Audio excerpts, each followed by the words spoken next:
Hey, what's up, everybody? It's the Fantasy NBA Today Sports Ethos Fantasy Basketball. Rick Kamla, Aaron Bruski, and Brew. You and I are both now roadkill in 30 deep. I unfortunately beat you. At this point, you should have beat me. Maybe you could have beat Doc last week, but our buddy, our guy, our brother, our family member, Dr. A, is back in the championship round. Mike Passador is going to be his combatant here. They're both going for their third 30 deep championship. So I shout them both out, but especially my guy, Doc. You know what I'm most excited about, Brew? And I just please understand the sarcasm with which I say this. This is not literal, although maybe it kind of is. But the text message volume that I got from Dr. A last week was insane. He's like, every guy that was in or out, he texted me, and I'm like, dude, I'm actually kind of trying to distance myself from this matchup because it's been so frustrating. Bam, update. So Doc's my boy. He can text me at any time. He texts me at 3:30 in the morning all the time. But I'm so excited that I don't have to have Doc peppering me with text messages for an entire week. He's learned I don't answer his. I just sit and I look and I go, Doc, it's like 4 a.m. in Georgia. What the hell are you doing? But I love it, and he's down with me not responding. We've hashed that out. But I got like 3. I got 3. Yeah, no, I mean it's pretty amazing that these two guys, Doc and Mike Passador, both of Sports Ethos, have had such success in 30 deep. I mean, so many of us have played for, I played this thing for 15 years and I can't win one.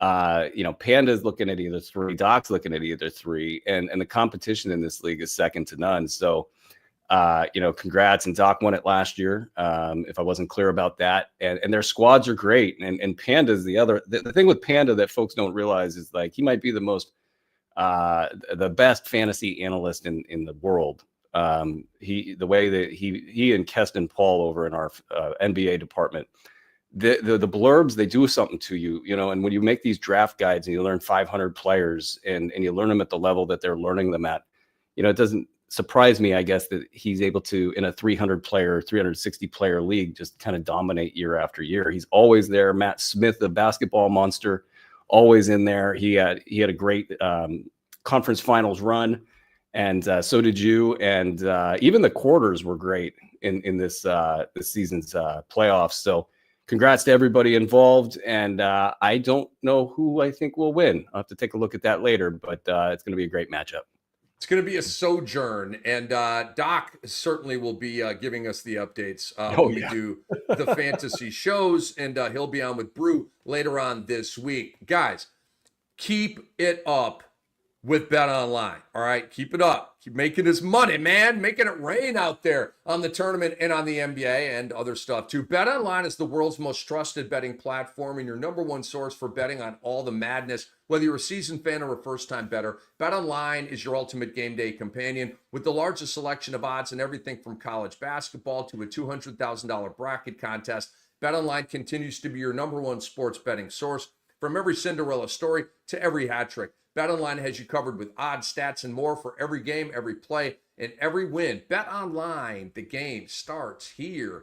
Brew, you get our Fantasy NBA Today shows going with your must-add players from the weekend action that we just had. Get us going, man. I only spent like 28 hours on the waiver wire this weekend as I get prepared. We got a ton of high stakes action going on this time of year. I know head-to-head leagues, you either had your playoffs or this is the playoff week. I mean, some of you guys are bold enough to run to the end with that, and more power to you.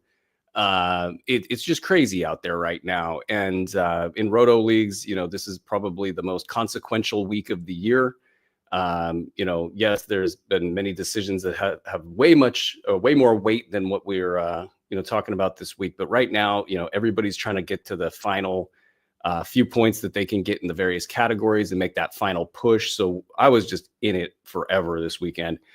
I think the player that's maybe top of brain is Kai Jones right now. And the news with Anthony Davis, I mean, maybe this is a great time to talk that breaking news.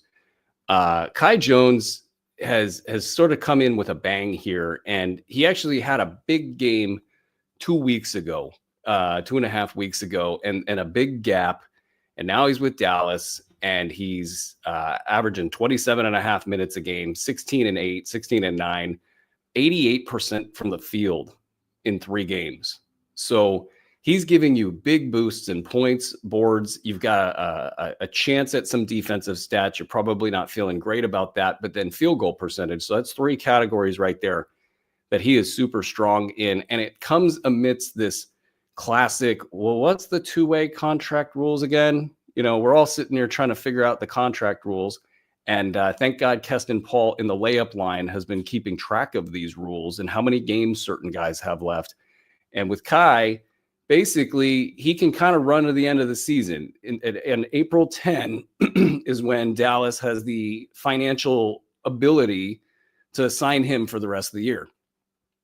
This doesn't help them so much, but it might help them in future years should they decide they want to attach to him rather than somebody like Dwight Powell or one of their, their kind of backup aging big men. So it's intriguing, but they do have him here for a little bit. So he's at the top of my list. And then with Anthony Davis possibly returning, to me, that's been a bit of a interesting thing. I think that Dallas might be a little surprised that they haven't fallen faster. I don't know who's driving what over there. I think that Anthony Davis probably has the say here as to whether he returns or not. But then after that, there's probably a ton of organizational pressure for him not to return if Dallas isn't, clearly in it. So I think the next couple games are going to be pretty big for them in determining whether or not he's going to actually return. If they just keep losing, I think that might extend his return date a little bit, even though it's pretty clear he's going to be returning here in the next couple days. If he returns and they keep losing, it wouldn't be surprised if he's kind of one and done. Or alternatively, he could just get back and he could be a nice get for those in roto leagues that found him dropped. He might have about 5 or 6 games there that are real nice. He has been upgraded to questionable for tonight's game against the Nets, and Anthony Davis, was doubtful. Upgrades on the day of the game are usually an indication that that player goes. So we need to be on activate Anthony Davis alert here, folks, for tonight's game. Again, not saying it'll happen. Set an alarm. This is an early game, probably a 7 o'clock joint, but I just set an alarm for 6:45, and because you forget you're doing stuff, maybe you're on the air, I don't know, driving, set an alarm. Oh, 6:45, I got to check my lineups here real quick. There's always late stuff happening, always, every single night, and then you've got the waves, right? You almost have to do that at 7:45, 6:45, 7:45, these times are Eastern, of course, 8:45 for the Colorado-Utah games, and then Pacific, 9:45. Please do that. It will really help you out. You'll be like, oh, I'm so glad. One of the reasons I won a game, I was dying. Okay, I set an alarm. I believe it was Saturday night. I got Trey Jones down to the INJ, flipped LeBron James out of the INJ. I really didn't look into it that much to see if that exact move won me the league, but I was trailing and I ended up winning, okay? So if I took a bagel from Trey Jones, if I were like asleep on Saturday night, right, didn't get Bron in my lineup, maybe I lose, okay? You got to set alarms for yourself. But Anthony Davis upgraded to questionable. He practiced twice last week with the Texas Legends to participate in 5-on-5 action. So he's gone through 2 5-on-5 practices here. And Brew, I think he's ready. I think it's now it's just whenever Dallas wants to flip the switch. And quickly, you mentioned who's driving, right? I believe Anthony Davis is driving this, Brew. Yep. Because I do believe there's some people there was a report that there are people in the organization that really don't want Davis to come back. But I think this is Davis being like, yo, I got to be a leader for this team. And, oh, by the way, Brew, they still have something to play for. They still could make noise in the play-in tournament if they get there and maybe even make the playoffs. There's literally something to play for here. The thing that the reason why Kai Jones, I just am kind of not all in. I don't want to sit here and say this guy's going to be a top 75 player. He's going to be a top 50 player. I'm thinking like top 100 would be a great goal here. And there are a lot of different ways Anthony Davis can play his way off the floor. And Kai Jones, even with Anthony Davis on the floor, with them so banged up, you would have to think 20 minutes, 25 minutes are certainly a possibility for him, even with Anthony Davis around it. And Kai Jones, we don't even really know what his ceiling is. He's never really had an opportunity to spread his wings and fly. And here's a place that just flat out needs players. So I think it'll be interesting to see if Dallas leans into that. This is huge news, though. Davis upgraded, man. Day of game. His return may be tonight. All right, so let me get into some must-add players here, Brew. Where are... here they are. All right. I love this guy. And Tristan Vukcevic, Brew. Your guy. I give you full credit. No, your guy. So Saturday night, I've got Vukcevic in like almost every one of my leagues, right? Picked him up, I don't know, a week ago or something. I'm pretty hot on the guy in a basketball sense. Pause. But in the last game on Saturday, he played 4 minutes, right? Like, didn't play. I'm checking the box score. I'm like, they're resting Vukcevic? Are you kidding me? The guy's like 15 years old. Okay, we got to rest this guy? So he did play 4 minutes in that game. Weird, right? And I haven't even liked his minutes as a starter here, Brew. He's playing 20, 21, 24, right? Something like that. But damn, in the games where he's getting 20 plus minutes, he's 17 points in all 3 games. Okay, so I want to hit a point prop at like 10.5 or 11.5. Okay, and I don't know what the Vukcevic point prop is going to be. DraftKings doesn't even have one. But I like him. I think he's a pickup right now. I was a little thrown off with the Saturday thing, but I like the body of work. He hits threes, and he blocks the ball. Okay, check this out, guys. In the last 3 games, it's going that he's played like decent minutes. 17 points, 6 rebounds, 2 assists, 1.3 steals, 1.7 blocks, 2.73 balls per game. That's an incredible collection of fantasy gold right there. Brew, Tristan Vukcevic, for me, is the new Kyle Filipowski. Wow. Imagine that. No, hey, look, I mean, I've been screaming this from the top of the mountaintops and just getting kind of laughed at by the basketball gods, because Washington's like, no. We want to both play our veterans and also win games and somehow stay in the lead in the tank race. I don't know how they're doing it. I mean, with the decisions that they've been making, they should be in like 3rd or 4th in the tank race, but the basketball gods have given them pole position here. And it's the same thing with Justin Champagnie. It's both of these guys typically produce fantasy numbers when given the minutes. Not a huge body of work for Vukcevic or Champagnie for that matter, but this is what we've seen. But you got guys like Marcus Smart on the floor, and Chris Middleton will play every other game, and Rashawn Holmes has been coming in, and they seem just committed to blending these players and playing them on a sporadic basis, so nobody gets any rhythm.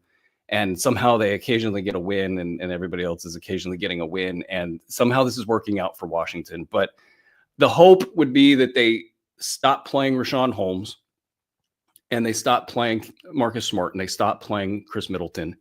Those things will determine how successful these guys are. They could be very successful in spite of this, and that's been the bet the entire time. But Justin Champagnie, not really producing when getting the minutes the last couple times, and then he had that classic, oh, we're just not going to play the guy because I think it was at Toronto or Utah.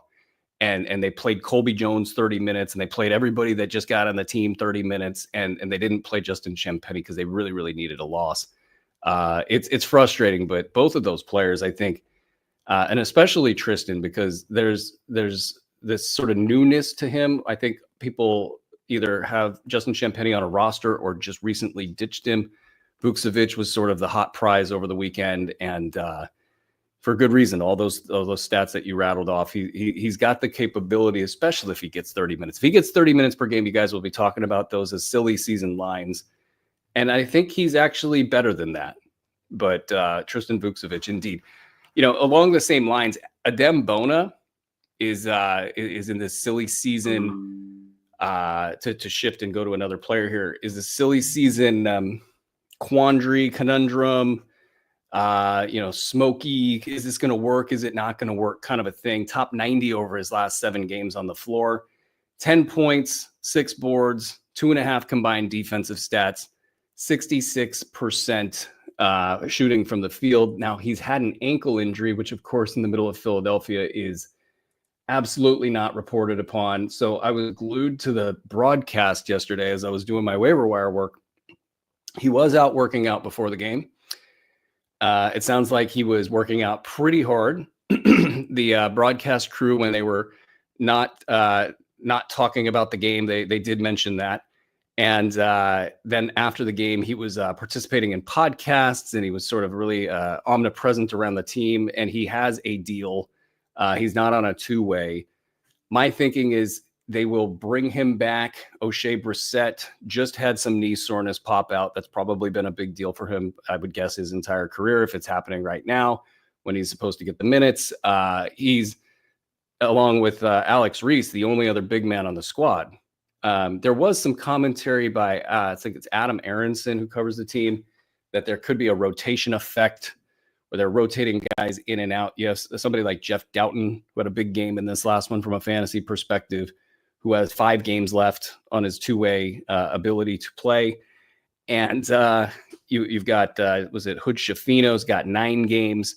So they've got 2 players right there that they're going to try to mix in and out of this thing, unless, of course, they give Doughton a full contract. I don't know what the rationale would be for him to get a full contract, but you got a lot of pieces that could go in and out here in Philly. But with Bona, he should be in there. And if he is, it's really hard to find players that have the capability to get you 2.5 combined defensive stats in 20 minutes per game. What if the guy plays 30? So that has a lot of upside potential, and it was a really quiet situation. He hasn't produced a ton at the NBA level, so I think people were kind of sleeping on this. So along with Kai Jones, there's 2 big-time potential center options that could go top 75. Top 100 should be within their reach nice and easily. At this time of year, that's kind of hard to find. You're on mute, sir. We are the Fantasy NBA today. Rick Kamla and Aaron Bruski. Glad to have you guys with us here. We're reacting to the weekend that was from a fantasy perspective. Around the corner, we're going to get to our ATS releases, also Ricky props. And Bruce said he's got a prop bet for tonight's package as well. All right, let me hit you with another must-add pickup here. Brew, his name is Justin Edwards of the Philadelphia 76ers. I haven't been on him because the goodies weren't there. The goodies are there now. There are some guys where like, I believe it earlier, Vucevic would be a good, like, when I see that fantasy gold and Keyshawn George, right? When I see the fantasy gold, boom, you're my guy. And so Justin Edwards has had to get to that point. And he's not one of my guys yet, Brew, but he's a pickup, okay? On Sunday, he went 22, 3-3, 2 blocks, 3 threes against the Hawks. And then he had a career-high 25 points before that. And the numbers before that, the back of the game log right now looks good, full, okay? Because he doesn't have to share with Paul George here and there and Maxey here and there, right? And maybe even a Kelly Oubre, okay? It's like they're all gone. They've all been blown out. And so he's got all kinds of elbow room and usage rate, and I think he's a really sharp pickup right now. And I'll hit you with another one, Brew. Tumani Kamara of the Portland Trailblazers. On Sunday in the loss to the Seas, 19, 7-3, 2 steals, 2 blocks, 4 threes. We have been screaming all year. He should be 89% rostered right now in Yahoo leagues. Okay. I was on him early. I guess he's my guy. I think I can claim Tumani because I called him the forgotten man in fantasy in a lot of the articles that I've written throughout the year. But dude, these stat lines, Brew, every night he puts goodies in the box score, man. And he's still only 47% rostered in Yahoo leagues. What are people waiting for? I have no idea. The dude's a baller. He produces. I get it. The name value is not there. And I get it that probably at the start of the season, some of those lines were smaller, but they've been getting bigger and bigger and bigger. And yeah, I got no qualms with that pick. I think his upside is huge. Not just this year, but going forward. Let's spin it to, I feel like folks should have already hopped on this, but let's make sure that folks know that Kevin Huerter's been a top 70 player over the last 9 games. He's getting 33 minutes a game, just a little bit under that, but 15 points, 2.5 triples, 4.5 boards, 3 assists, 1.6 steals, and 0.6 blocks. That's actually not that abnormal for him. I don't think people see Kevin Huerter and think they're going to get some defensive goodies along with this, but they do. And so this has always been a trademark of his game when the going is good with him. And he's got an entire season of pent-up rage about not being played in Sacramento. That revenge game, you could have seen it a mile away. Now Trey Jones is hurt. And there's really nothing that's going to stop him from being good. And he's playing with Josh Giddey, who likes to get up and down the floor. The Bulls are going to be this. I looked at the over-under for their game tonight, and I was just laughing. I was like, I think this is going to be a stat factory, the Chicago Bulls team for the rest of the season. You get Josh Giddey on the run, and yeah, okay, we can talk about Josh Giddey's inability to defend and, the shoot or whatever. You want to, anti-Josh Giddey, you can be anti-Josh Giddey. But it's going to be good for everybody on the floor to have him running up and down the floor, setting people up, scoring on his own. I mean, these are going to be up and down games. So Kevin Huerter could go top 70 the rest of the way. He's got some health issues. That's the only downside there, but I think he's a must-roster player and must-start player probably the rest of the season. You'll be proud of me, Brew. I hit on the point prop over for Kevin Huerter in that reunion game. Yeah. I also missed that night on Zach LaVine, who came back from the personal absence, but was dreadful in that game at Sac. So that was a split, but I did hit on Huerter. And I give you, as we tennis racket this ball back and forth, I believe hold on a second. All right, it's a good time to get to the news that Andre's putting out here too. Steph Curry. Tomorrow night we have the Jimmy Butler Bowl. Not that he cares. I think he does. He's just not telling us that he does. It is the Golden State Warriors at the Miami Heat. Ooh, ding, ding. Let's go with that, right? Steph Curry is with the Warriors at practice in Miami. I guess I would like to know, is he taking contact 5-on-5? Or is he shooting on the side or on a treadmill on the side? But nevertheless, it's positive news here with Curry at practice. Could play. They haven't ruled him out for tomorrow's game yet, Brew. I would say he's trending towards not playing with the pelvic bruise that he suffered here recently, but he may come back. But this has the ripple effects to Brandon Podziemski and Moses Moody.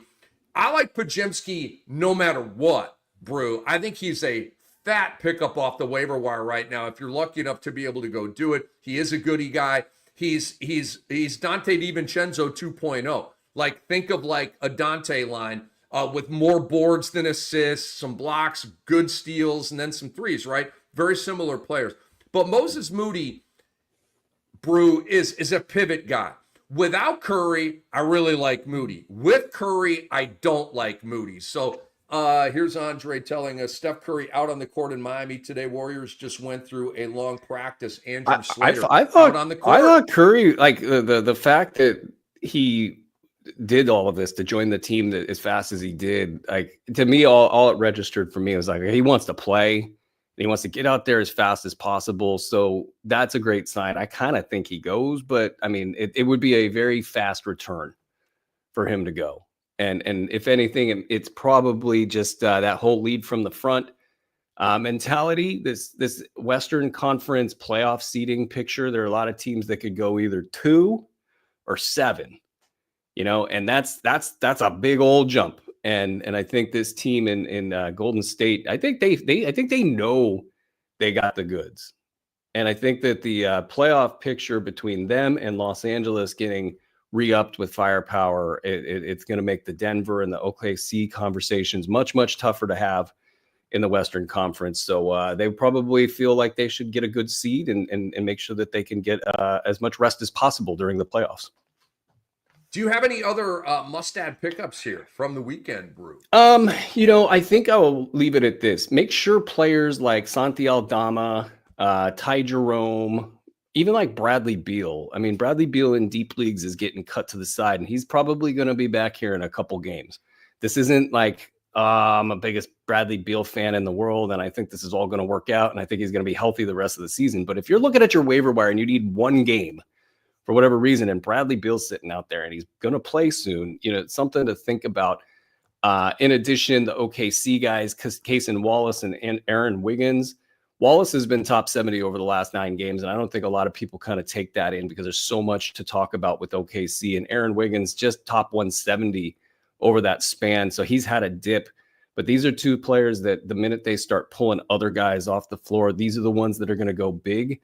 So keep an eye on them. Scottie Pippen Jr. last 10 games, 24 minutes per game. Okay, so that's not great, but he's been really, really good inside the top 100, 11.5 points, 1.4 triples, 4 boards, 5 assists, 2.2 steals, 0.6 blocks with great efficiency. So flying underneath the radar. And Memphis, they're in the mix with everybody else in terms of seeding and trying to right the ship there. But they also might decide that they want to just simply stay healthy for the playoffs. They've got a bunch of injury risks on that floor, and Scottie Pippen might mop things up down the stretch like he did last season. And I think that that's it for my must add guys. I love that you had Scottie Pippen Jr., so I won't belabor the point. I have him as well because Ja Morant hates the game. He loves the money. He loves the fame. He hates the game. Like the guy never plays. The guy's a ghost of a myth. He's missed, I don't know, 3 or 4 games.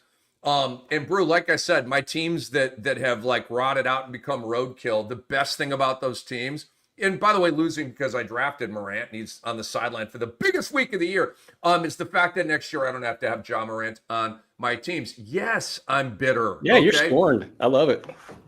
Tim Reynolds reports on Steph Curry. I love Tim Reynolds. He's so funny, great guy. He says, I'm no doctor, but watching Steph Curry shoot right now makes me think he could play tomorrow night. Well, 2 days ago, I saw a clip floating around of Steph flinging a full court shot like he always does.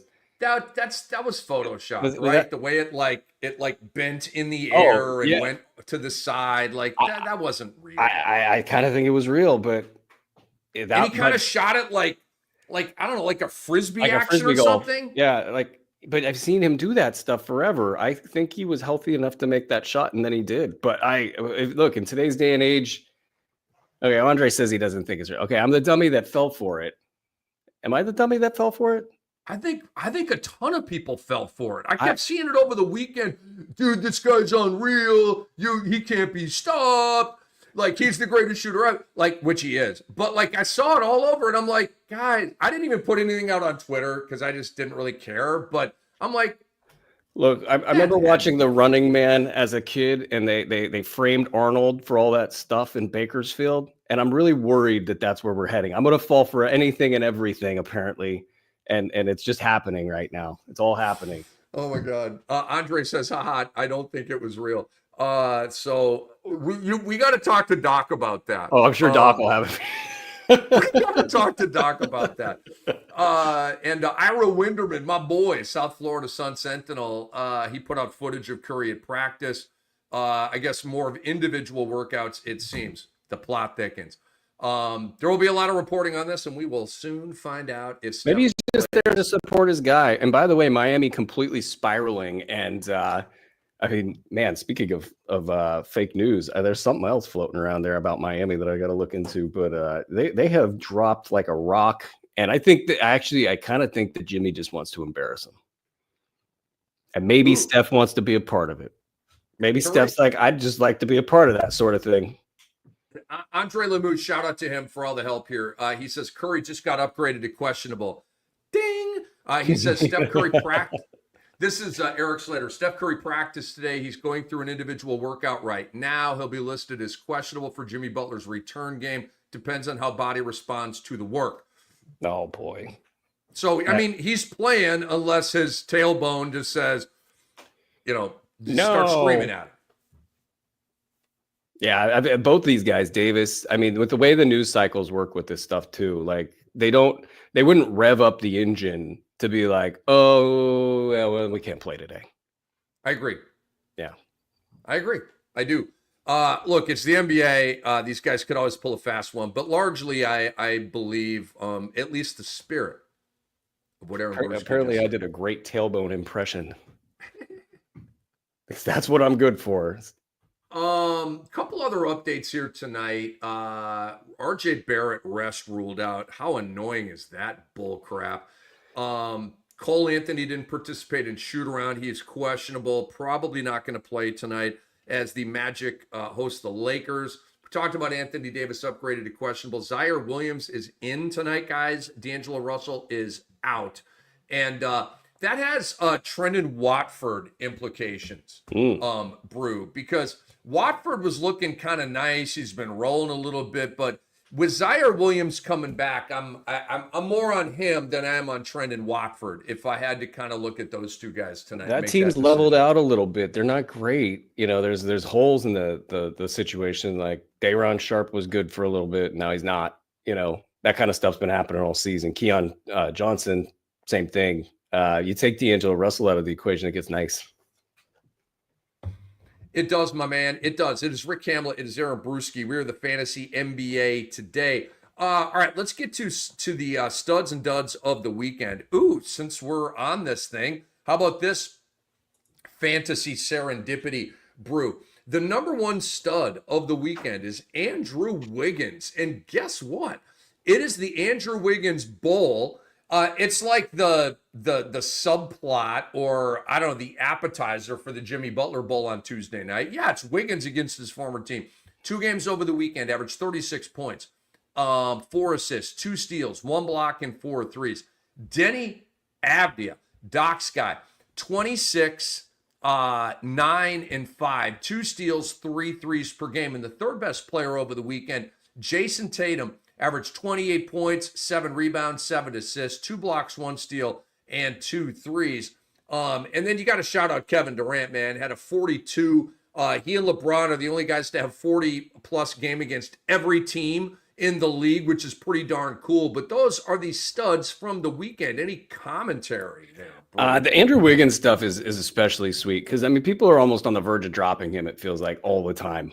And, Miami, as mentioned earlier, it looks like a bleep hole. And here he goes. And he's like, oh, no, I'll just take the ball and I'll just score a lot of points and I'll do good things. So that was a refreshing thing. I have him on a bunch of teams somehow. And I was thrilled when I looked at the box score and said, oh, really? I did not expect that. Abdia, on the other hand, I think he's just the real deal. Like he's going to do this when given the chance for the foreseeable future. He's got an incredible blend of speed and strength and multi-dimensionality that he can kind of just do whatever he needs to do in a given situation. And then you put him around that group of players in Portland where there's so much athleticism and eclectic, not top end, but with the athleticism, a couple shades below top end gear for all sorts of positions on the floor at the same time. So you throw in the Swiss Army knife and he's going to get these kinds of numbers. And it was that thing that you thought and you hoped for at the beginning of the season. It's coming in at the exact right time for fantasy GMs.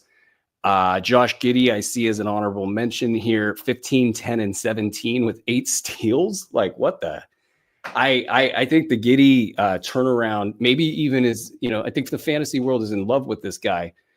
But it's even being undersold by the fantasy world, what he's been able to do, absent a couple injuries here and there. And, if you're looking at the fantasy playoffs this week, maybe your fantasy playoffs are next week, he and Denny might be 2 players that just absolutely roll. And who would have thought, right? Denny Avdia, man, talented player.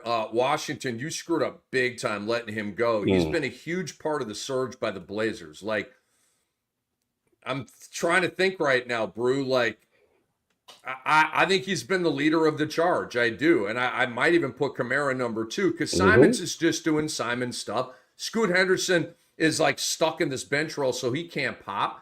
Jeremy Grant never finishes the season. Klingon's a good player, but I'm not going to put that much on him. I mean, Denny Avdia literally to me has been the knight atop the horse. And then you add Sharp to this mix, and Sharp's capable of detonating on somebody at any given time. I just think when you play this squad, if you don't have athletes, you're in a big mess. And at the same time, they'll be susceptible to certain types of players that are maybe bigger and stronger at the guard spot or more athletic and quick at the center spot. So there's these weird little nuances to the way that they play, but they got a great core. And I don't know how things will go for them, but they were like 1 or 2 players away from becoming interesting. And who'd have thought? They're 2.5 games out of the play-in tournament right now. Dallas is 10, Phoenix is 11. They're tied with the same record, and then Portland is 2.5 games behind them. The waiver wire studs of the weekend. Number 1, the award goes to George Niang, 7% rostered, 21 points per game, 5 threes per game. Let me just make a recommendation for you. Run for the hills heading into Tuesday's game. I haven't looked at Tuesday's slate. I'm assuming it's light, so maybe you run them out there. But we always fade dudes coming off of big stuff. And George Niang, the top waiver wire guy over the weekend, I'm going to fade him. Philly was involved. It was a revenge game, and it was a Philly, whatever they were throwing out there. And Sam Hauser as well, number 2. 19 points per game, 6 threes per game over the weekend, and fade him because he's coming off of a massive game. And then Ty Jerome played very well. 14 points, 4 assists, 1.5 steals, 2.5 threes, 21% rostered. Brew, he was kind of weird there for about a week. Ty Jerome hit an ebb, but he's flowing again, dude. He's playing well. The most important thing I have to mention right now is Doc's texting me right this second. He's upset about his lack of games played in 30 deep. So the mantle has been passed, the baton's been passed. He's texting me now, and not you. I'm sorry, and I'm so happy that that you're on the receiving end. It's that I'm not on the receiving end, dude. And so we went back and forth with the sandbagging, right? So before the game started, he's like, "You got me. It's over." Oh, that's his whole bit. Like, are you serious? He's my brother, I love him, but screw you, dude. What is that? He thinks that if he says that the universe is going to reward him somehow. It's so lame. And so then it got to Thursday, and it was for me, no, literally you're dead. Your whole team collapsed here. We can't make moves because it's a weekly league. Don't get me started. And so I just gave up. And I said to Doc, congrats on the win. So and trust me, I've played that card. I have a championship in the Cam Dynasty that I believe was won from playing the sandbagging card. And I have a championship in the Cam Dynasty NFL that I believe I only got it because I played that card. Okay. And I hate playing that card. And what is the card? And the card is it's begging the universe for luck. That's the card. Well, guess what? You need to win 30 deep. I know. Luck. You do. It's a war of attrition. And but that said, I don't know. I think that maybe it's the way that the league is going, but there's more pickups now. It feels like the teams were able to backfill the back of their rosters with some of these waiver wire guys. I know I had 3 or 4 waiver wire guys that were filling in for my Amen Thompson and my Daniel Gafford that just crushed me at the end there. Had to get that in there. No, I hear you, man. I hear you. And no, Doc's texting me. He's bemoaning his lack of games played. And he doesn't. We love Doc. I'll just leave it at that. We love Doc. Are we going to do honorable mentions, sir? Yeah, go for it. Well, there's a name on there. It says Keon Ellis. I couldn't believe it. It said Keon Ellis right here on my screen. And 23% rostered. He played 37 minutes, so they got that right. Congratulations, Sacramento. You did it. He had 20 points, 9 rebounds, and 6 assists, 3 triples. Did not get a steal or block in that game. I was very greedy and upset about that.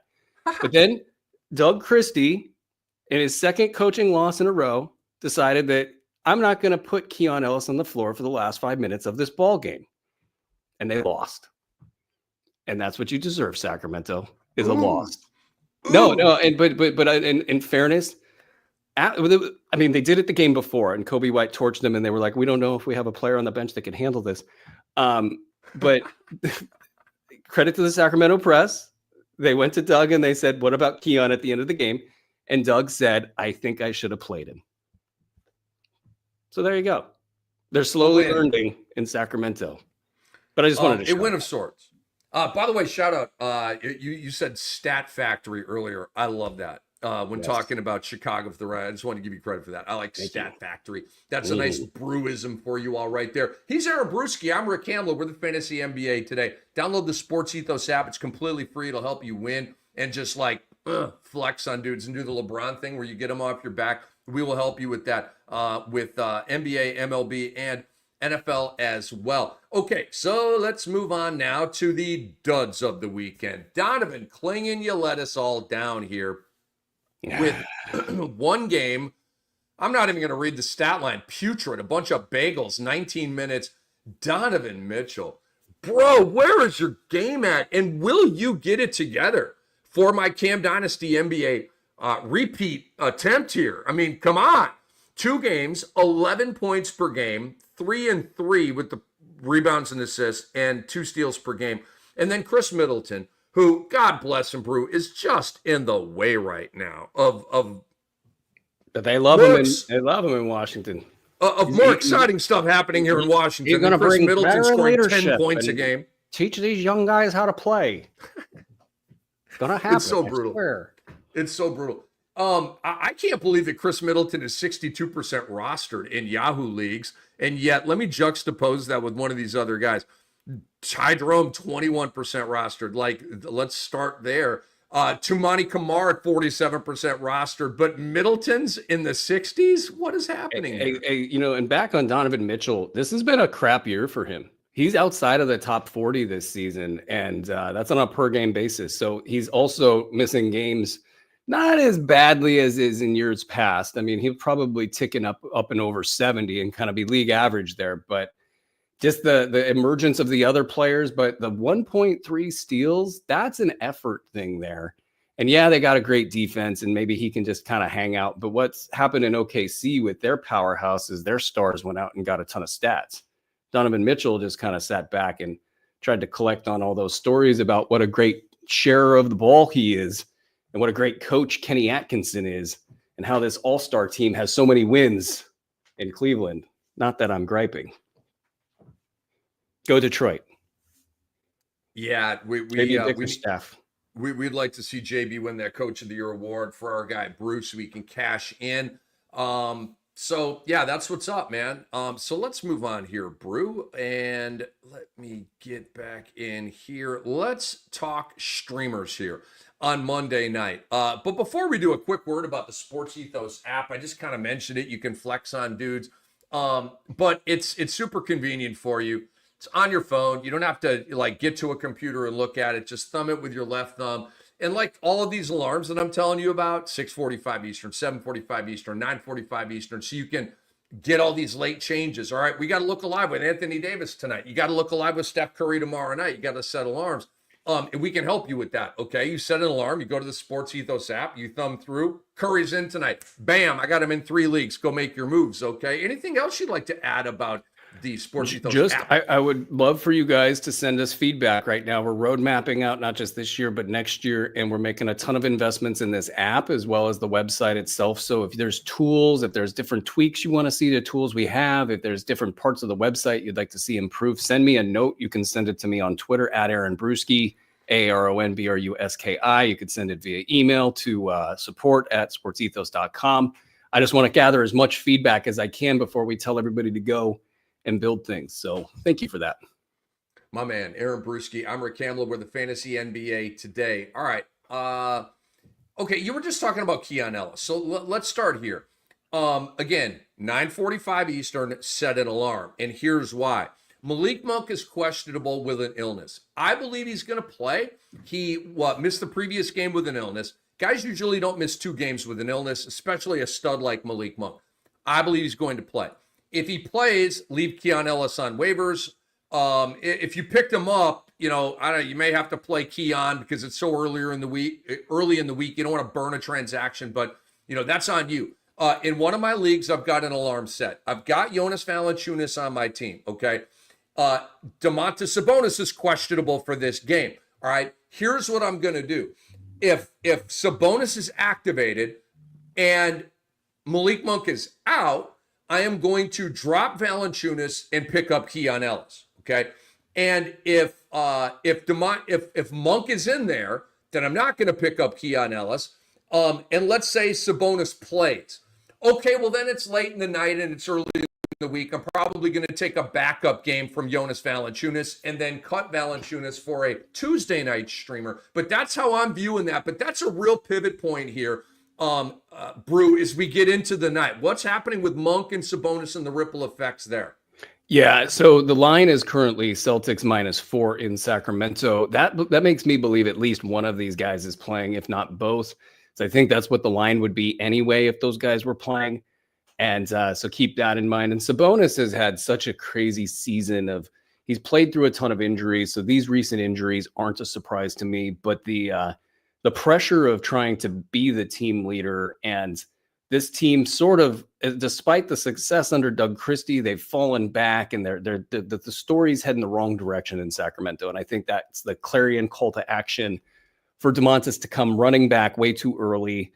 And he'll be at risk in this game, but they really need to get wins so they don't get into a bad spot. And if they play well, theoretically, they can improve their position at least a little bit in the seeding race out there. One thing to keep in mind about the Keon stuff is he was the number one player for Sacramento in that game the other day that they just lost. So the fact that he both produced and played well, got shortchanged at the end of the game, Doug Christie will reward him, and this will happen in this game. And he is their only chance against protecting against Boston's three-point shooting attack. He plays the backside of the coverage so well. So he is a natural fit for this game. Yes, if everybody plays, that's going to put him into the 25, 28 minute range. Heck, they might even push him to 30 after what they did to the last game in a full house situation. But you remove any one of those pieces, whether it's Sabonis, look at Trey Lyles if that's the case, or if you remove Malik Monk, then Keon's locked and loaded. And with him playing full minutes, the key here is he's got a great shot at getting 5 or 6 combined 3 steals and blocks. It's the points and the rebounds and the assists that just kind of come and go. Against the Boston squad, I'd be a little bit worried that they could cover a lot of what he can do and that he might defer a little bit too much. But he's going to be in there. I think he's going to be a solid play tonight, kind of one way or another. All right, Brew, it's a big game. It is a big game. I know the Light the Beam crowd is going to be psyched. The Celtics are in town. They are in the second of a back-to-back. I'm 99% sure on that. All right. Andre is hitting us with some news here. I'll get to that in just a second. Some injury updates here that always come down when me and Brew are live on Monday afternoon. While you're looking, great. I think some places that I'm looking for, for streaming action, there's going to be some redundancy from some places that we've talked about, like Brooklyn and Washington. I think if you can get in on any of those guys in a streaming capacity, that's great, because then you could not just get the good game right here, but also possibly get in some upside for the rest of the season. Phoenix is one we haven't talked about. There's Tyus Jones, was a top 90 player over the last 7 games and doing it in just 24 minutes per game, getting you 12.5 points, 3.5 triples, 2 boards, 4 assists, and a steal. Look, this plays, and we've seen stretches for him where he's been top 50 for about 2 or 3 or 4 weeks during the season when other guys fall off. If Phoenix starts to tick the wrong direction, guys start heading for the hills, injuries start piling up, Tyus Jones as a safe play that can kind of maneuver within this mess. He's definitely worth a look, though. They get Grayson Allen back and potentially Bradley Beal here pretty soon, so things might get tight for this rotation for about a week. It might be the case that they're good now, bad for a couple games, and then have about 5 or 6 games where all these guys are pretty good, including Royce O'Neal, who's been a top 100 guy lately, and Ryan Dunn, who's been about a top 100 guy lately as well, both of which lately have been producing really poppy stat lines with lots of steals, blocks, and threes, which are good for business. I have others, but do you have any, sir? I do, Brew. I'll hit you with a couple here and keep this I want to hit you with a couple of Wizards, especially Keyshawn George. Keyshawn George should not be on waivers, but he recently missed a game. That may have caused owners in a man game crunch to cut him loose. Okay, he came back on Saturday, 15 points, 10 rebounds, 4 assists, 3 steals, 1 3. One of the best goodie guys in the NBA. I know that sounds like hyperbole. Look at the stats. It's not. That's his first double-double. Okay, Keyshawn George against the Raptors tonight. And Alex Sarr. Friday he went off, 19 and 10, 2 assists, 3 threes. Did not play well on Saturday. But he's going to be playing tonight, and it's Toronto at home, okay? So I think Alex Sarr's going to have a goodie line. Keyshawn George is not a streamer to me. He's a roster guy for you. I also feel the same way about Alex Sarr, but we're in the streamer portion. They are very available in Yahoo League, so I wanted to hit you with those 2 guys. Yeah, and elsewhere, I think the New Orleans guys are getting pretty interesting. You got Kelly Olynyk, who kind of ruled that ball game the other day or yesterday, and the stats weren't. I was expecting to open the box score and see just a massive Kelly Olynyk line. It was good. It wasn't old school Kelly dominance. Jose Alvarado, heck, Eve, not plural, Eve Misi. Thank you, Doc, for all of your training there. Karlo Matkovic. I think each of these guys is going to have a place down the stretch here. It might be the case that Misi is going to miss some games, and that opens it up for Kelly and Karlo. Karlo really struggled with fouls in the last one. He's a risky play. I think Misi's a risky play. Jordan Hawkins could enter this discussion at some point in time. He'll obviously be a risky play, but Alvarado and Kelly Olynyk, they are worth a stream for sure, if not being rostered outright. Jeff Doughton Jr., really super interesting. This guy went off for 17 points, 2 triples, 3 boards, 3 assists, and 2 combined defensive stats over the last 6 games. And then he had a couple missed games in there because of the 2-way contract thing. He's got 5 games, I believe, left. And Philly's trying to figure out how to play him. And I'm just curious if they look at this and say, hey, we can give this guy an NBA deal for the rest of the season, make it sort of a good story that other agents and players around the league like. I don't know what the downside to doing that would be. There's some talent there. It's not a ton of talent, but from his perspective, he can't get another 2-way contract. He's done with those. He's going to play in the NBA level. He's got to get a real deal.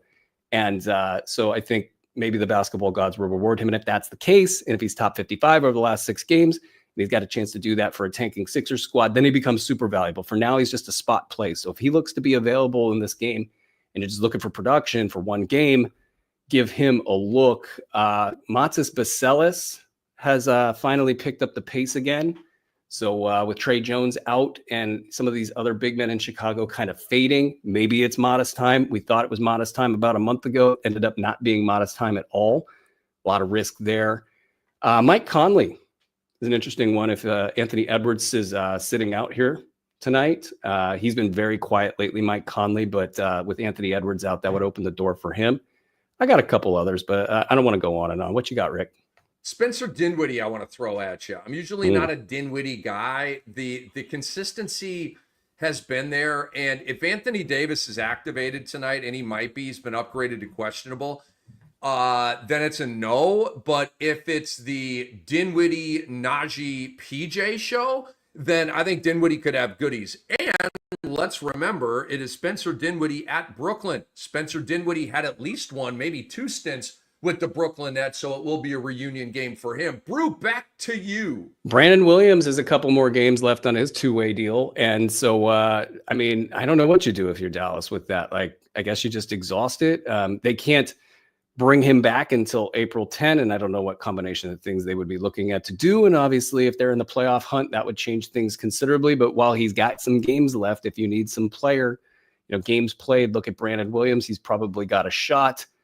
Let's close this out with, well, let's not and say we did. I was going to say Colin Castleton, but I just don't think it's going to happen for him. He's been on the floor. And that's all I got. He's been on the floor. Rick Kamla, Aaron Bruski, Fantasy NBA today. I don't have anybody else. And a lot of the guys that we've talked about as must-add pickups also could go in this streaming conversation as well. But there you go. Our favorite streamers here for Monday night. Brew, what do you have ATS tonight for the people here? Okay, I actually really like the slate, or at least 2 of the games on the slate. So I got Lakers -4 here, and they just got embarrassed. It was LeBron's rust game, a 31-point loss to Chicago over the weekend.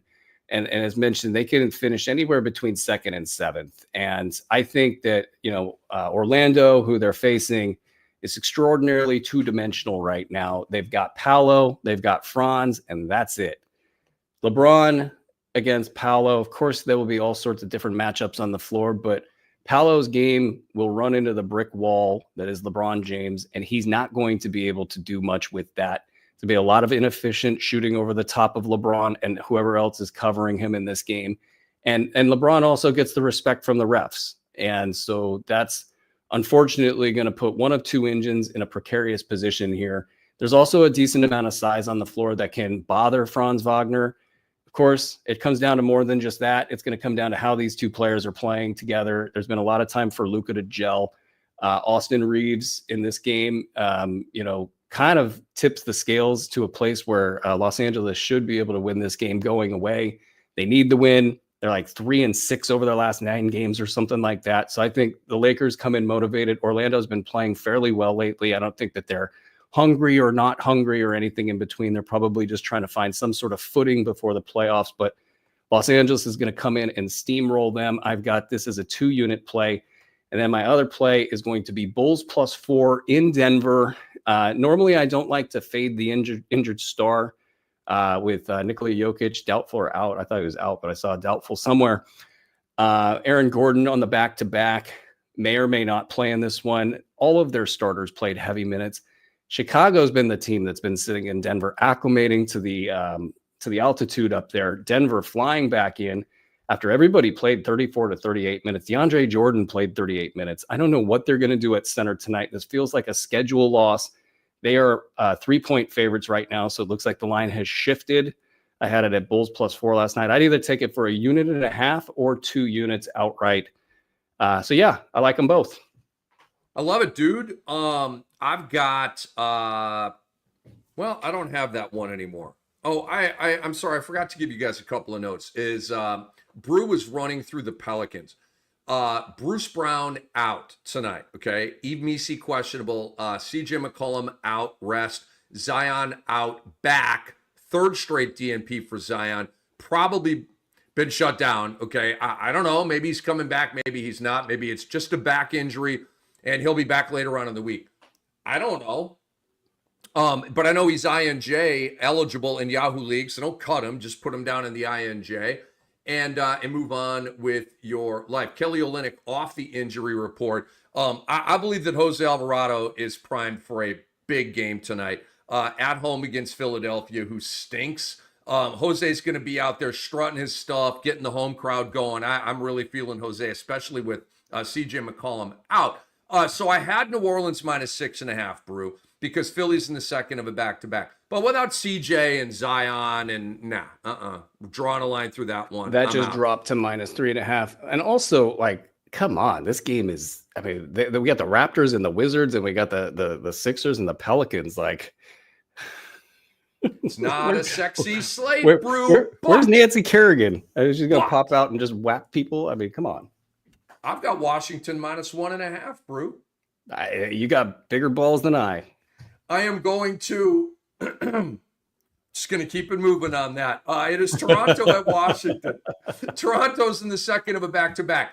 That's why I like this. And RJ Barrett is out. Middleton's going to play in this game. Not that I care, but it's like it's an indicator. Like Washington's like, they're trying to win the game. We're playing our guys, okay? And Toronto tonight is trying to take an L. And when these tanky teams get together, you see stuff like this. Toronto's like, yo, we want to lose tonight. RJ Barrett doesn't play. If Toronto's playing like the Lakers or something, then RJ Barrett will play because it's, I guess they think a game they can afford to lose rather than a head-to-head with another tanking team. These stupid tanky games. But I do like Washington -1.5. Our boy Vucevic is going to lead us to an ATS victory here tonight. And then, Brew, I like Dallas tonight. I have really gone to the poopy doo-doo games. It's just, the slate is the slate. You got to go with where you think the money is. I like Dallas +1.5. Okay, they're the dogs heading in here to Brooklyn because you have no D'Angelo Russell. I believe Cam Johnson's going to play, but like Brooklyn's Brooklyn. They're just going through the motions right now. The news and you guys please tell me, has this line changed? Because I did this research maybe 2 or 3 hours ago. Dallas +1.5. No, it shifted. It shifted. It passed through the pick'em all the way to 2.5 for Dallas. Which for folks who's not, following lines so much, the pass through between 3 and 3 happens real fast. So you go from one side, you go to the other, and that's what's happened here. So apparently everybody agrees with you, Rick. So wait a minute, Dallas is -2.5 right now. Yes, you can get it at 2 in certain spots, but mostly 2.5. So there's been a 4-point shift in the odds over the last 2 or 3 hours. Probably plays a little bit more like a 2-point shift, maybe even 1.5, based on the tightness of games at the end of games. This tells me that Anthony Davis is going to play because the sharps that bet on this stuff they just to found get out. The line to move. They're not betting $5, people. They're not betting $50. They're betting thousands and thousands of dollars to get the line to move like this. That tells me that some of those sharps have gotten word that Anthony Davis is going to play. A lot of them have access to information before we do, and we're in the media. But that's why they're sharps, and that's why they have fancy suits and brilliant cars. And they do it off of gambling, or should I say investing. So I like Dallas minus 2.5 now. We've flipped that inside out. But you've got a Dallas team that the Anthony Davis thing is what it is. But Dallas has some level of motivation. The Brooklyn Nets have absolutely no level of motivation at all. Okay. Motivation is big as you're attacking the board ATS down the stretch here. They've gelled. They've gelled. Dallas has gelled this squad. Mm-hmm. They've cohesed. It is what it is. Do you have a prop bet, my friend? I do. I don't know if it exists, and I don't know what the number is, but it's going to be Russell Westbrook. This man, he played something like 25 minutes last night. A lot of fouls. Still no number, apparently. That's probably because everybody knows that it's going to go over. Look, I don't know how this game is going to go, but I just think that they're going to give the ball to Russ and get out of the way. And that's going to be, what it always is. It's going to be about 17 or 18 points with about 7 rebounds and about 8 assists. And that'll be good to tick him over whatever the number gets published, whenever the number gets published, unless the number comes out stupid high, which it kind of does with Russ every once in a while. But that's where I would go. Russell Westbrook. I think Russ will be anywhere between 13.5 and 15.5. And I don't really see it getting all the way up to 15.5. It might. Jamal Murray's playing tonight. Porter's playing tonight. I believe I saw that Gordon was trending towards playing tonight. Jokic is out. So, but I got to fade Jamal Murray, Aaron, because he's coming off of the 39-point game. What do? We fade. Okay, so that's going to lead to goodies for other guys. I believe Russell Westbrook's going to be one of those guys. So I love that call. And I think it's going to be 14.5. If I had to guess right now, you got a gun to my head, I'd say 14.5 will be the point prop for Russ. All right. Brew, Ricky props, got some stuff. Yeah, I was going to say, you don't got props? I need the props. What do you think Tristan Vucevic's point prop will be? When/if they put it out? Because he's going to be 9, 8.5. Ooh. Is it 7? Could I put my car in it at that point? I would. I'm thinking if it's like at 13.5 or 14.5, I'm like, wow, Vegas has gotten hip to it. All right, maybe. What is it? I don't even know. It's just like the Russell Westbrook stat, because we know what's up. Oh, this is one of my pet peeves, dude. Hey, you know what? This will all come to a head at some point. Eventually, the books are going to have to play fair. If you want a big piece of the American pie, the worldwide pie, you're going to have to let bettors bet. And if bettors take you down because we're good like that, well, then you just live with it, because you take 10% on every single bet, if not more, and you're printing money and whatever. Just live with it. Let somebody bet whatever they want, whenever they want. To a certain extent. Obviously, if your book doesn't have the money to cover a single bet, then you got to disclose that and put that, say we don't have money, you can't bet with us. But I completely agree with everything you said.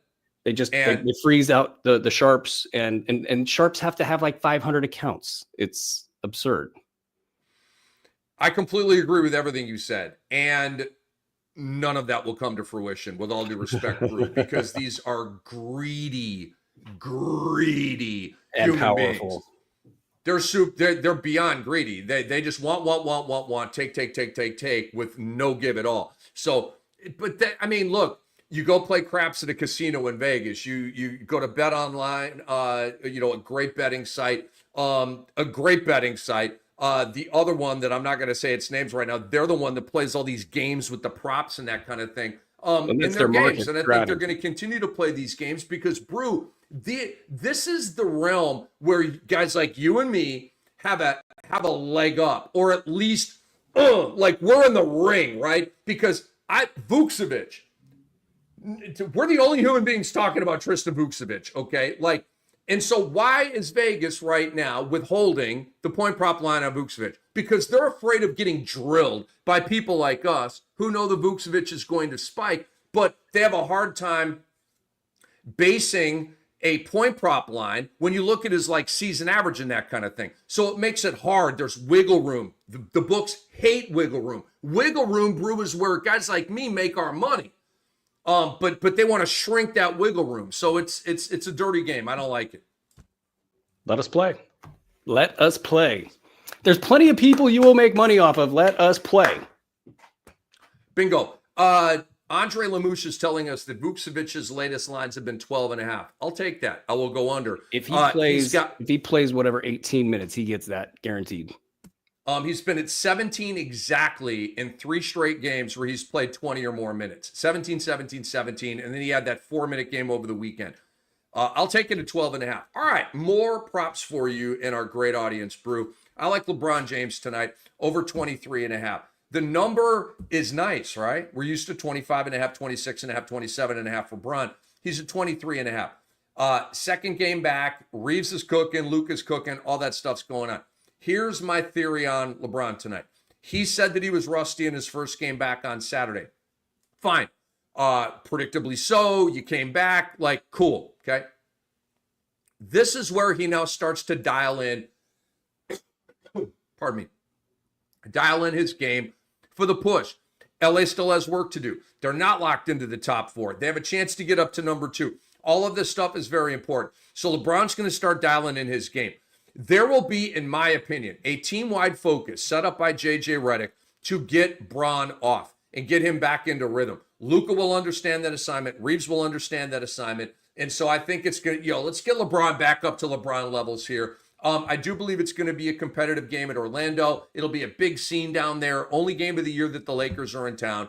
And LeBron's going to, I think, have to, the Lakers are going to have to go win that game. Brew mentioned it. Orlando's got Paulo and Franz, not a whole lot else. But what they do have is a pretty pesky home environment. And if a team like LA thinks they can just waltz in there and win, that's when the Magic bite those teams. So I got one other angle there for you. A lot of times this superior team thinks they can outscore the other team. And that would be great for your over, is to watch these teams sort of run up and down the floor and just trade buckets for a little bit.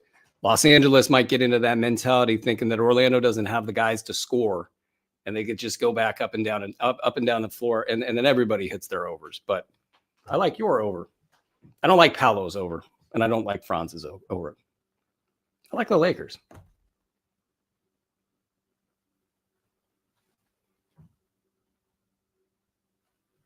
I do have 2 times. I do have Paula Banchero Brew over. Uh-oh. I do. So we disagree on that. Let's hear it. Well, it's over 26.5. So let me sit on Paulo here and then I'll bring you into my thinking, because there was going to be more, but I had to scrap it. Paulo Banchero, 26.5 points. I could actually see that hitting. But go on. I'm sorry. I'm stealing your thunder. I can see that hitting. Not at all. Not at all. Like if you're the only source of the offense, you're going to have to step in and do the thing. Paulo is also a killer. He's an alpha. He's that dude. Okay, so this is Bron, Luka, and Reeves and the Lakers in town. This is going to be like a personal game for Paulo. He's really going to level up for this game, in my opinion. I believe he's going 30 plus. So if you want to go on the sliding scale, over under thing, I would probably, take maybe plus 200 at an over 30. I kind of like that. But over the last 5 games, he's been 34, 43, 24, 31, 30. Few players in the league are playing better than Paulo Banchero right now. And I thought, and by the way, LeBron plays virtually no defense unless it's late in the game and he gets one chase down block and everybody oohs and ahs. And you're like, bro, there's like 50 possessions defensively he took off in the game. Okay. Did you know that? So I wanted to double up / hedge with Franz Wagner. Okay. Thinking I go over on Franz and Paulo. I'm not losing both of them. Okay. I like to do that, right? When Ja's out, I go Bane over and Jaren Jackson Jr. over. Because I think I'm going to hit both, but I'll at least be 1-1. But I can't do that with Franz because Franz, Brew, his number's 23.5. And the back of the basketball card does not support him getting there. He's been under that number, I think, in 5 straight or something like that. So they've just priced me out of Franz Wagner at 23.5. I can't go there. I think that Paolo's going to shoot the ball. Like if I could get an over-under on his field goal attempts, I might actually look at something like that. Like he's been at 21 or 22 or 23 for 6 games at those numbers. They had a 32-shot game against Minnesota. If you can't find shots because the defense is kind of there, it's better than your team, he's going to force that. That's why they'll lose, is because it'll be mostly inefficient. But I kind of think he's going to take 27, 28 shots in this game and just try to will them to a victory, because that's all they got right now. All right. So Paulo, 26.5. I like a couple of Mavs if Anthony Davis does not come back. This is conditional. Don't play these now. If Anthony Davis, we're going to wait one more game. Okay. Then PJ Washington over 20.5 points and Najee Marshall over 18.5 points.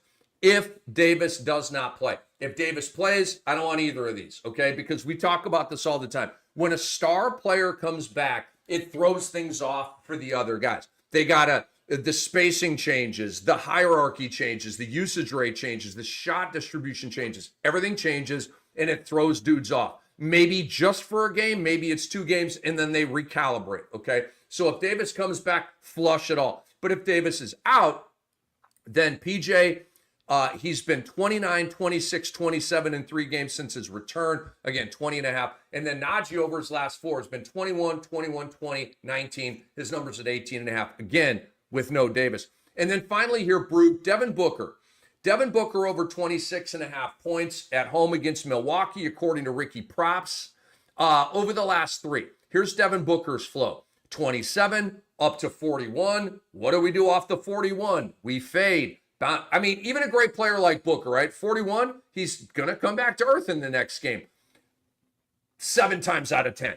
Maybe 8 times out of 10. He had 17 points in that game off the 41, right? That's the flow that I talk about all the time. And then what happens when a great player like Devin Booker has 17 points? The bounce back factor kicks in. He spikes back up because Booker's pissed. He's been pissed for 2 days ever since that. Actually, that was Friday. He's had a whole weekend to sit on that 17-point dud. Kevin Durant had 42 points in their last game, okay?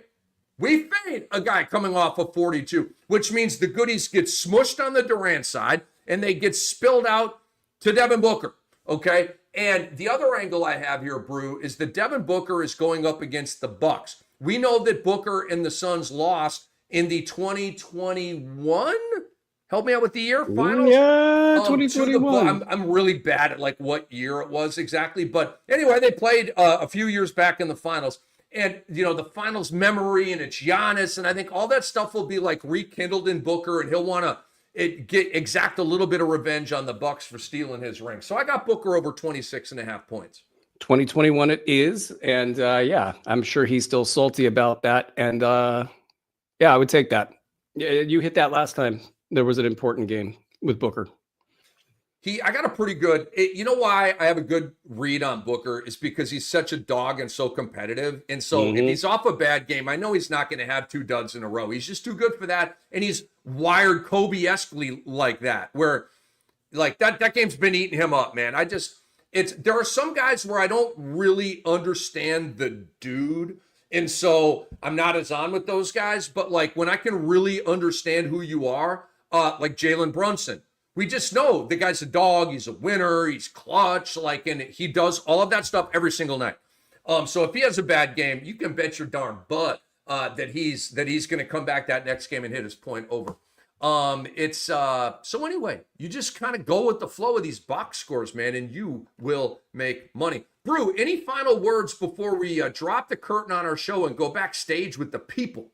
Yeah, no, pardon me, as I hack up all of that wonderful allergy lung butter. I think the app is where I would have people focus. Also, please send us feedback. There, I can talk again. It's so nice. I know. Lung butter is so gross. I've never heard that. I've heard lung never cookie. Heard that? I've never heard lung Dude, butter. You were hanging out in a 400-person drum circle. I'm sure you heard some lung butter. this weekend. I did not. No. And on that note, if you like Long Butter, check out the Sports Ethos app. No, actually, I just want your guys' feedback. I mean, we're really building a lot of like this stuff for this upcoming season is going to be so cool. I want to hear you guys' thoughts on the stuff we have right now and the stuff you guys want to see. So send me your messages. And that's all I got. That Is Lung Butter one of Doc's favorite indie bands? One of those little playing in a hole in the wall indie bands named Lung Butter? You know Doc's music, but every now and then he'll have an eclectic one that's just so crazy. Like he had this one, Parquet Courts. Have you heard Parquet Courts? I have not. I like Doc and I kind of part ways musically. Like I don't know. I don't want to like diss his music, right? It's just I'm on the harder scale than the indie stuff that he likes. I don't dislike the music that he likes. It's just not my music, if that makes sense. Yeah, I mean, Doc's got great musical recommendations. I've actually my entire music portfolio, like there's about 75% of it came from Doc. But I get you. You know, it's pretty relaxed. It's laid back. It's not like the Slayer and the, whatever it is you're listening to over there. What are you listening to over there? I mean, you're a bongo guy. Well, I am. I actually like just to get stronger and to challenge myself. I'll play like percussion to like Slipknot songs, nice. Which are like there's double time, there's triple time, then there's Slipknot time, right? It's like it's so fast. So I try to it's just a challenge. It's like just sort of a musical, I don't know, exam or something like that. But anyway, I'm a musical aside at the end of a very long show, as Andre might put it. Yeah, I'm at the base of me, I'm a jam band guy, right? Grateful Dead, Widespread Panic, Fish, Disco Biscuits. I said it right before you said it. Fish. I love Fish. Fish is awesome. So guys, we are out. Just want to tell you a couple of things here before we go backstage with you all. Subscribe to the Fantasy NBA Today podcast. Leave us a 5-star review if you enjoy our work. Subscribe to the Sports Ethos YouTube channel. Give the video a thumbs up, please. And visit the sportsethos.com website and subscribe to our content over there and check out our MLB draft guides. A few more days. Well, I'd say a couple more weeks because a lot of drafts happen even after the season begins. So we got you. We'll help you win in that regard as well. We will see you soon backstage. But for now, this episode's been brought to you by Bet Online. And we are now backstage. Rick Kamla and Aaron Bruski. Ben says, hey guys, 8-cat punt free throw. Pick 2 for the week. 4 games of Jackson Hayes, 3 games of Draymond, 3 games of Okongwu. Go first on that one, Brew. Don't let Okongwu out of your lineup at all. Just doesn't matter there. Just let it run. Have fun with it. This is what we've been wanting for many years. And then I'll go Draymond. I agree with that. I'm going to take the guys that I know are putting goodies out over Hayes with the one more game. Jeffrey Millis says, I have Mathurin on my IL plus. If he's available today, should I drop Moses Moody since he has 1 game for the next 4 days? I'm guessing this is a head-to-head, and I would get out of the 1 game for the next 4 days business. I would as well, and it's trending that Steph Curry's going to play.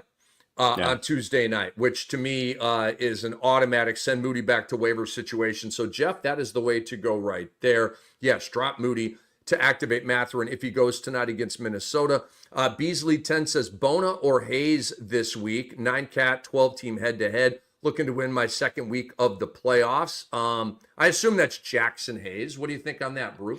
I think, based on the reporting from the game the other day, I think Bona plays, if not tonight, then the next game after that. There's not, especially with Brissett having the knee thing. And Alex Reese also, I believe, has a games cap for his contract. So I just think that Bona's got to get in there for the rest of the season. And they want to see what they got in him as well. So that ankle injury was ill-timed, but I'd take Bona here over Hayes. For this week, I would take Jackson Hayes because we haven't seen Bona back just yet. But that's just my vibe on it. I would tend to go more with the known than the unknown there. Admiral Nita, our guy, says Jordan Hawkins with CJ McCollum out, or Misi off of injury rest with Zion out, 8 team and 8 cat. And he says, or Jose Alvarado. Which what would you tell him? If this is Alvarado versus Hawkins, I'd go Alvarado.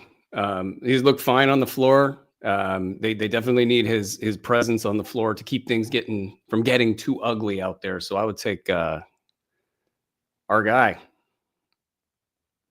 That guy. Jose? Yeah, Jose, our guy. Jose. But not Makovich, who's kind of dying on the vine. Admiral Nita, go get you some some Jose Alvarado. All right. Jigzo says 10 team, 9 cat, Klingon or Nas. I would go with Nas. How about you, Brew? Yeah, you got all sorts of upside with Nas. Stick with what's working. Daniel Pacelli says, what does Browse return due to value fringe Mavs guys like Najee and Max Christie, etc.? It definitely hurts. But here's the thing. I'm just not a Max Christie guy in fantasy. I still think Najee Marshall's going to be a goodie guy, Brew. But if Davis comes back, he will no longer hover around 20 points. He'll hover around like 12 or 13 with like a lot of other counting stats, I think. Yeah, I mean, Najee needs like 2 players to come back to knock him out of being sort of in that must-start range. Right now, he's been outstanding. He's been the guy, as odd as that is to say, but and done a great job at the same time. So it'll hurt him. It'll hurt him by about 3 or 4 rounds. All right, Neil P. Would you drop DiVincenzo or McDaniels and pick up a streamer head-to-head points? Brew, help me out. Minnesota is playing tonight, which would tell me that they have a 4-game week. I think they play. I think they play tomorrow. Or is it tonight? They play tonight at Indiana. It's tonight.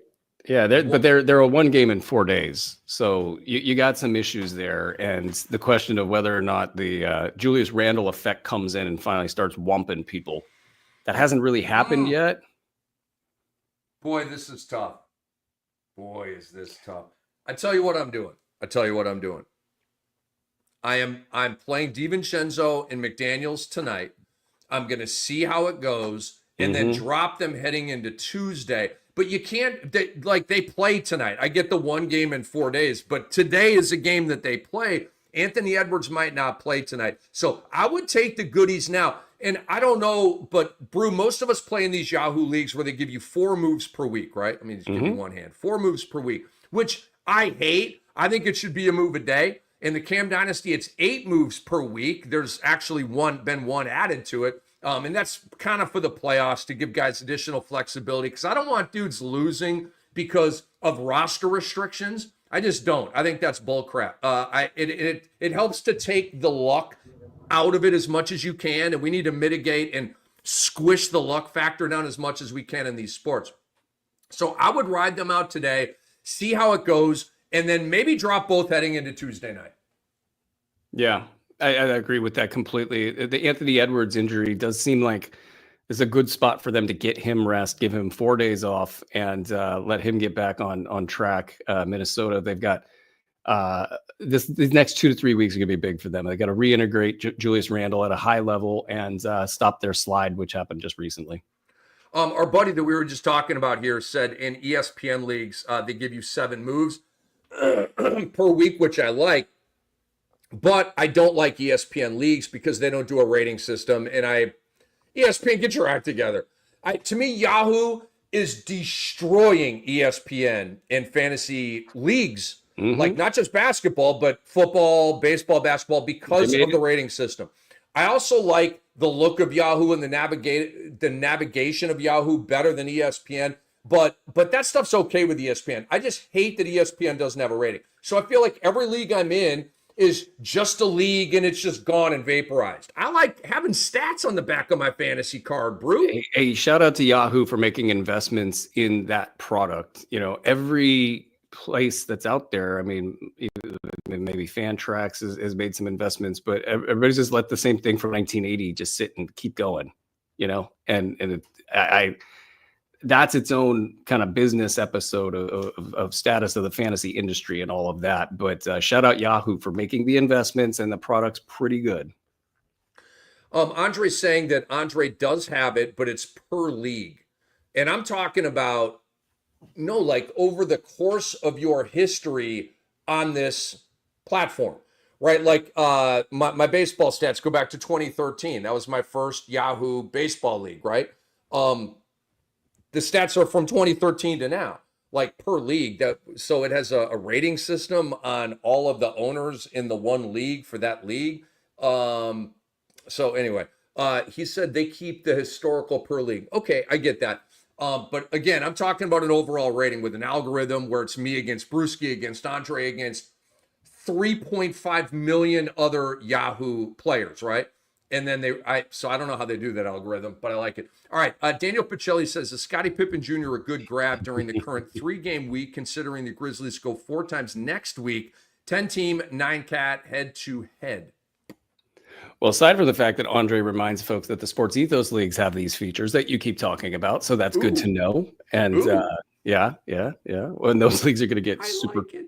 Yeah, I know. It's very exciting. Please, you guys send me feedback because we can put it in real quick. It's going to be great. Scottie Pippen Jr., 3-game week. I like it. I like the fact that there's a good chance you'll get a Ja Morant absence out of this 3-game week. You get the 4-game week next week when you're going to have players shut down. And it doesn't matter which player gets shut down. That's just one more reason for Scottie Pippen to get more minutes. He's been that guy in the past. So there's good juju behind this pickup right here. I agree. And you know what Memphis is all about right now? We just want to get Ja healthy for the playoffs, blah, blah, blah. And Ja Morant's like, cool. I don't even like the game anyway, so I'll sit out. I'll steal money. That's completely fine. So, yeah, let's go pick up Scottie Pippen. Daniel Pacelli. Beasley 10 says DiVincenzo or Podes, as I call him, Poj, this week. That's so funny. The questions, like, they're the same guy.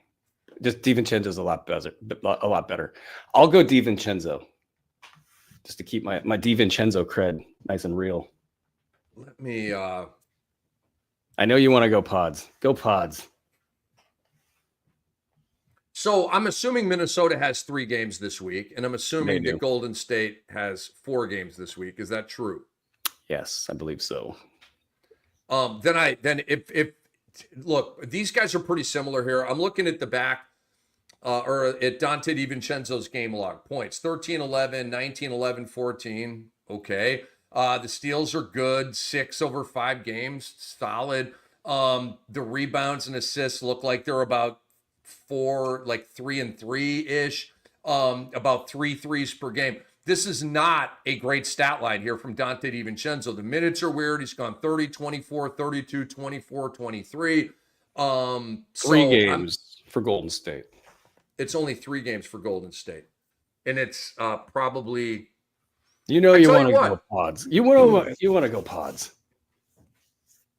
What I would like to know is who he has on his team right now. And I would just keep that guy.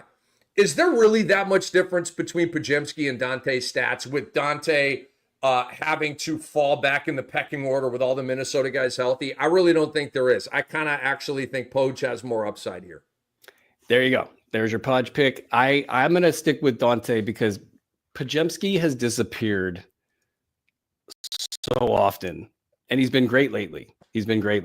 And actually, if there's a time he's going to keep being great, it's after what he's done right now. I think they screwed him in the beginning of the season, putting all those expectations on him. The team wasn't good on top of it. And then he became the poster child for all the struggles. It took on a life of its own. And now he's exorcised the demons. And now he's back out there doing Podziemski stuff, which, by the way, gets infinitely easier when you have Jimmy Butler on the floor and Quentin Post, who I think has created an identity for this team as a 5-out team with a couple players in Draymond and Jimmy that don't shoot the ball very well from outside. So I like the way that the whole thing's set up. But I still take Dante. Daniel also says, is Tari Eason a drop with the Rockets healthier and their bad back-end schedule this week? Sounds like a lot of teams have a back-end schedule this week. 10-team, 9-cat, head-to-head. Is Tari Eason a must-roster guy in a 10-team league? I kind of don't think he is, and I'm a Tari Eason guy. But in a 12-team league, I'm not dropping Tari Eason. But in a 10-team league, There's got to be studs on waivers right now in a 10-team league. I promise. Yeah, it's so hard. I mean, he's got the capability of detonating on any given night. He's a top 60 guy on the season in 49 games. This is a per game ranking. So, I mean, he plays about damn near almost half of the games. I get it if you do it, but it's just nice if you have that on your roster. You could just drop it in whenever you want. So I get not making the drop there. But you got to do what you got to do. At this time of the year, you could drop freaking Nikola Jokic if you need to. You could drop anybody at this time of year if you need to. So don't get attached to the name on the jersey. Just do what you got to do. Ja Morant falls into that bucket. Zion Williamson falls into that bucket. Davis clearly doesn't. He's coming back here, guys. But I just feel like they're resting Damian Lillard. The Lillard absence is such a buzzkill, Brew. I had Lillard the teams are all pretty much dead now because Damian Lillard didn't even play last week. But I thought it was a great pick. Like, he had a killer year, and then just like Jokic, just died at the most critical point of the season, man. Speaking of the Sports Ethos leagues that you can play in for free, you can play them for money. Get a message over to Andre Lemos right now if you want to get in on the list for this upcoming season. It's at ANDM Lemos, LEMOS. And that's, thank you, Andre. I got it right. That we have several fixes for this for the upcoming season. So you guys are going to love that. Get in while you can. Send a message to him so you're locked in, so you get all of the updates and you can make sure that you get your spot and all that good stuff. But we're trying to solve this issue because head-to-head leagues, you got like half the dang league isn't playing. You have to have your playoffs before the trade deadline. So, but we got some fixes on the way.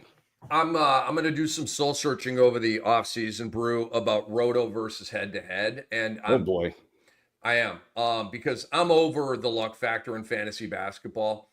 It's annoying. It's year after year. I continue to go down the same road, I guess, expecting different results, right? Obviously I'm pretty sharp at this, but it's just Jokic, you're dead. Dame, you're dead. Zion, LeBron, like there's gotta be a way to mitigate the luck factor, and Roto is a way to do that. And so I got some soul searching to do here.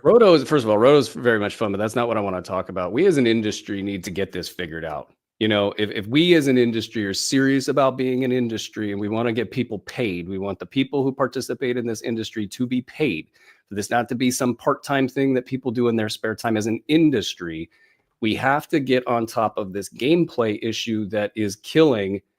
Like, you go do a search for fantasy basketball, it's literally people bitching and moaning about their players being out. And I know it happens in football, but to that extent, really, it's not to that extent. It's not to that extent. Guys just get pissed if their big-time running back had a 20-yard week with no touchdowns, right? And, F you, buddy, I lost money on, blah, blah, blah, blah, blah. Daniel Also, don't be that guy. Don't be that guy. Don't be that guy. And then they hit up players and honestly, if you hit up a player because you picked them and they didn't do well, you need to reevaluate your life down to the studs. Like, big time. Come on, people. I lost my fantasy game and it was against my wife too, and now she's bragging on me, and it's all because of you. And these players are begging the books to give you money back on your bet. I know that everybody's doing it now. I can't get with that one either.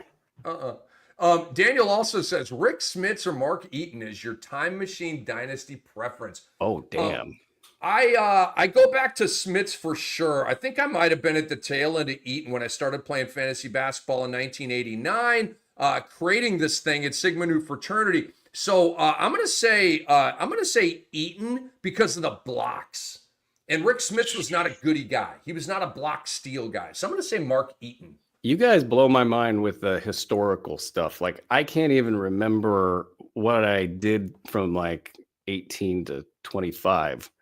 And then prior to that, there was no fantasy basketball going on that I was aware of, but you guys were playing it. You guys were breaking out the USA Today with the protractor and the ruler and the highlighter and mailing each other stats in the mail.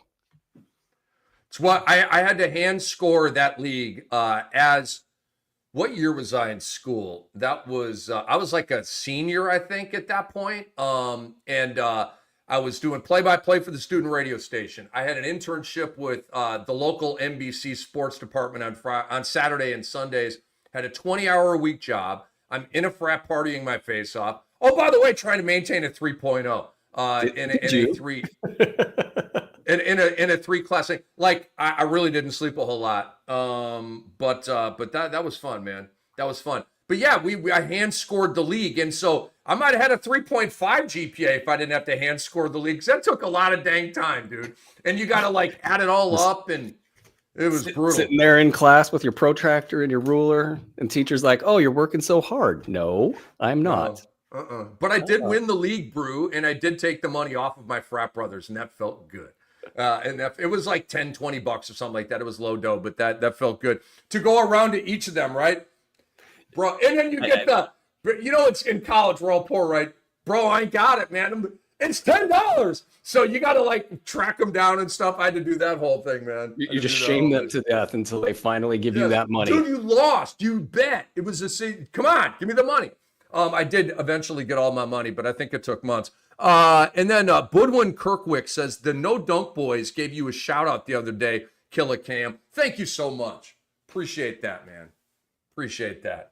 I appreciate Aaron Bruski and Andre Lemouche for creating this magic carpet ride that we're all on right now. You guys it should be noted that I have encouraged you to say his last name wrong. I don't know. I don't know how to say it. I make it super French, and I think you're making it super French now. And he's in Latvia. He's neither French nor Latvian. He's Portuguese. Lemouche? I think I've heard him say his own name that way. That's how, or maybe I usually just go. He's in my head and I can't figure it out.